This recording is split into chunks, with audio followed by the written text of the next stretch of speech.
I have fallen in love with the institution of WashU. It's a place where not only are people skillful and talented and at the top of their game and at the forefront of their fields, but also where everybody walks into the building, or at least it seems to me they do, with this sense of joint mission of really trying to push the bar forward for our patients. So I was one of those kids that knew from a really young age that I wanted to be a doctor.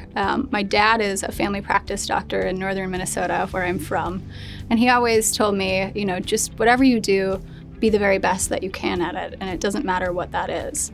But I knew I wanted to be a doctor really early on. It is part of my sense of self to be prioritizing caring for other people. When I first meet a patient, they've had a life-changing diagnosis, and it's a diagnosis that they very likely did not plan for and often did not expect.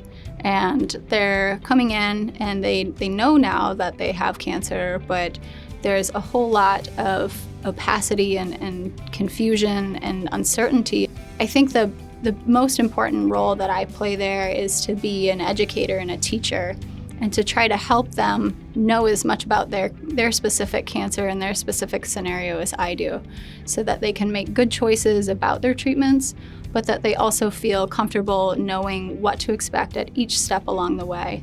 And then most importantly, I just want them to know and hopefully have them leave reassured that if they remember nothing else from our visit, that we will take really good care of them and that we care about them like family.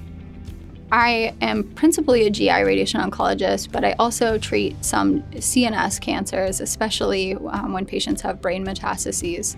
And another special thing that I get to do is interact with the group at the Brain Tumor Center. So we have a team of medical oncologists, neurosurgeons, radiation oncologists, and all sorts of additional layers of supporting team. Having new facilities that allow all of the doctors to, and rest of the team too, because they're also very important, be located in the same place at the same time is incredibly important.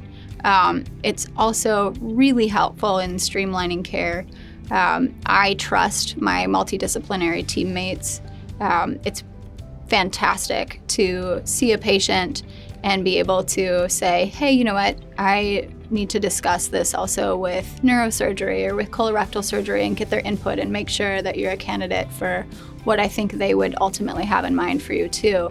And rather than that being a series of emails or phone calls over a period of days, I get to just walk around the corner and ask them while they're there and pull up your scans with them and get their opinion. It's really rewarding to get to see patients who have, finished their cancer care and maybe just now returning for routine surveillance follow-up, and to get to have walked them through the course of their journey of first being diagnosed and grappling with the weight of that new diagnosis, and then walking through the tunnel of treatment care, because sometimes it's a bit like us leading you through a tunnel with blinders, and that you're just trying to get through to the finish line.